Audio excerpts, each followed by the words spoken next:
এক সাকিব আল হাসান নিয়ে গোটা দেশ উত্তাল। শুধু ক্রিকেটাঙ্গন নয়, রাজনৈতিক পরিচিতির জন্য সর্বমহলে সাকিবের সমালোচনা। সেই ধারাবাহিকতায় মামলা পর্যন্ত হয়েছে। সাকিবের দেশে ফেরা নিয়েই শঙ্কা। অমন পরিস্থিতিতেও সাকিব দেশের হয়ে খেলতে নেমেছেন, পারফর্ম করে দলকে জেতাতে সাহায্য করেছেন। সাকিব ঠিক কতটা চাপে ছিলেন সেটা শুধু সাকিবই জানেন। কেবল সাকিবই সেই চাপ কাটিয়ে পারফর্ম করতে পারেন। মেন্টাল স্ট্রং বলবো না, আমি বলবো যে টপ অ্যাথলিট যারা ওয়ার্ল্ড যে কোনো স্পোর্টসে হোক, যে কোনো দেশেরই হোক, তারা যখন পারফর্ম করতে নামে মাঠে, আমার মনে হয় না তারা নেগেটিভ ব্যাগেজগুলো নিয়ে মাঠে নামে। তারা শুধু তাদের খেলার কথাই ভাবে, তারা ওইভাবেই কিন্তু তারা তারা নিজেদেরকে তৈরি করে যেন অন্য কোনো চিন্তা আদৌ না আসতে পারে। তার ক্ষেত্রে বোধহয় তাই, ওকে যখন বল দেওয়া হয় ওর অন্য কোনো চিন্তাই থাকে না। ও শুধু ব্যাটসম্যানকে নিয়ে চিন্তা করে, ও কোথায় বল করবে, কী হতে পারে, এর বাইরে বোধহয় কোনো চিন্তাই ওর আসে না।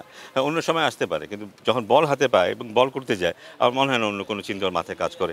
এটাই বোধহয় ওকে অন্যদের থেকে আলাদা করে। অন্যদেরকে আমরা দেখেছি, আমাদের প্লেয়ার অনেককে দেখেছি, বিভিন্ন ঘটনা, বিভিন্ন সমালোচনা ওদের ন্যাচারাল খেলাটা খেলতে দেয় না, কিন্তু সাকিবের ক্ষেত্রে বোধহয় সেটা ঠিক না। সাকিবের সতীর্থরাই বলেন, সাকিব যেদিন প্রোয়েক্টিভ থাকেন সেদিন সাকিবকে হারানো কঠিন। পাকিস্তানের বিপক্ষে ম্যাচের শেষ দিনে আগ্রাসী সাকিবকেই দেখা গেছে। সাকিব নিজে বল হাতে নেতৃত্ব দিয়েছেন, সতীর্থদের মনোবল জুগিয়েছেন।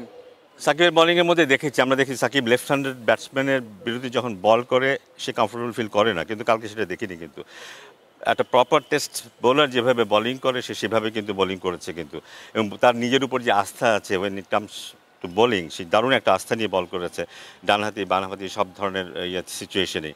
এবং এবং এবং তাকে মনে হয়েছে যখনই বল তাকে দেওয়া হয়েছে উইকেট নেওয়ার জন্য বোলিং করছে, সে অন্য পার্টনারদের সাথে আলাপ করছে, মিরাজকে মাঝে মাঝে আইডিয়া দিচ্ছে। সো টোটাল ইনভলভমেন্ট ছিল, এবং আমার মনে হয় ও নিজেও এনজয় করেছে এই বোলিংটা, কারণ বোলিংটা ওর জন্য একটা জায়গা যেখানে কিছুটা অসন্তুষ্টির জায়গা ছিল, কিন্তু আমি নিশ্চিত তার আরও বেশি ছিল।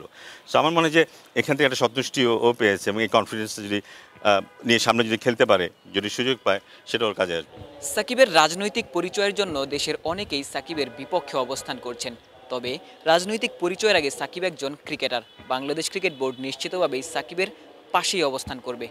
বাংলাদেশ ক্রিকেট বোর্ডের নতুন ডিরেক্টর হয়েছেন নাজমুল আবেদিন ফাহিম, যিনি সাকিবের শিক্ষাগুরু।